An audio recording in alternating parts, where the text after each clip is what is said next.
ये आकाशवाणी लखनऊ है। इलाकाई खबरें दीबा हाशमी से।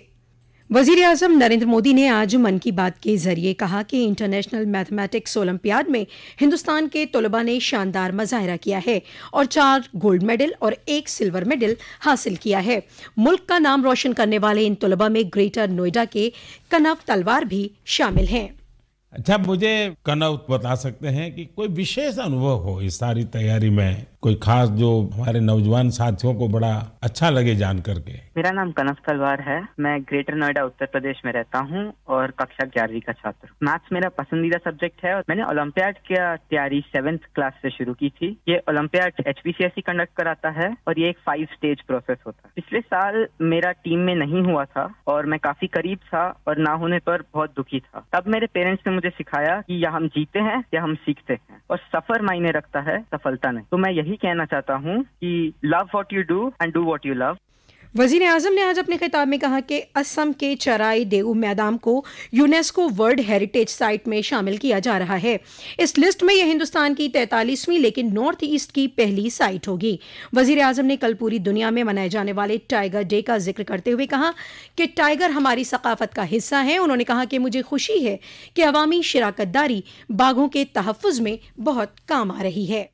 उत्तर प्रदेश के पीलीभीत में चल रहा बाघ मित्र कार्यक्रम भी बहुत चर्चा में है। इसके तहत स्थानीय लोगों को बाघ मित्र के रूप में काम करने की ट्रेनिंग दी जाती है। ये बाघ मित्र इस बात का पूरा ध्यान रखते हैं कि बाघों और इंसानों के बीच टकराव की स्थिति न बने। देश के अलग अलग हिस्सों में इस तरह के कई प्रयास जारी हैं। मैंने यहाँ कुछ ही प्रयासों की चर्चा की है, लेकिन मुझे खुशी है कि जन भागीदारी बाघों के संरक्षण में बहुत काम आ रही है। ऐसे प्रयासों की वजह से ही भारत में बाघों की आबादी हर साल बढ़ रही है। आपको ये जानकर खुशी और गर्व का अनुभव होगा कि दुनिया भर में जितने बाघ हैं, उनमें से 70% बाघ हमारे देश में है।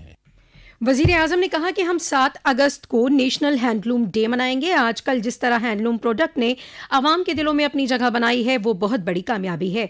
उन्होंने खादी का भी जिक्र करते हुए कहा कि खादी ग्रामोद्योग का कारोबार पहली मर्तबा 1.5 लाख करोड़ रुपए के पार पहुंच गया है।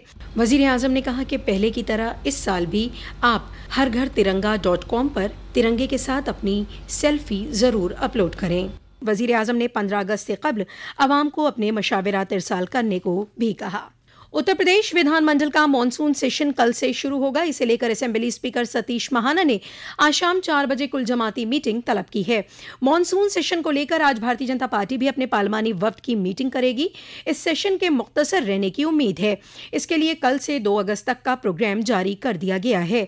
सेशन के दौरान 30 जुलाई को हुकूमत सप्लीमेंट्री बजट भी पेश करेगी।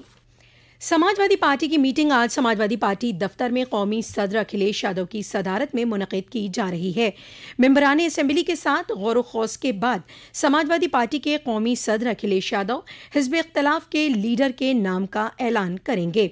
मीटिंग में मेंबर असेंबली शिवपाल सिंह यादव और इंद्रजीत सरोज के साथ साथ सीनियर लीडरान और मेंबरान असेंबली भी मौजूद हैं। मथुरा वृंदावन में उत्तर प्रदेश चीनी मिल और गन्ना तरक्यात के कैबिनेट वजीर लक्ष्मी नारायण चौधरी ने कहा है कि वजीर आजम के खेलो भारत के तहत खिलाड़ियों की हौसला अफजाई की जा रही है।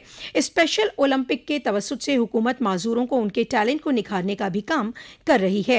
माजूरों की जिंदगी मजीद बेहतर हो सके, इसके लिए मुसलसल कोशिशें की जा रही हैं। मुआशरे की हौसला अफजाई से माजूर खिलाड़ी आगे बढ़ रहे हैं।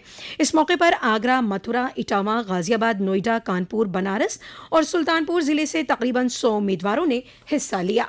दिल्ली के ओल्ड राजेंद्र नगर इलाके में एक कोचिंग इदारे के बेसमेंट में कल बारिश का पानी भर जाने से 3 तलबा जाँ बहक हो गए, जिसमें वाजे हुआ है कि जिला अम्बेडकर नगर की श्रेया यादव भी शामिल थीं।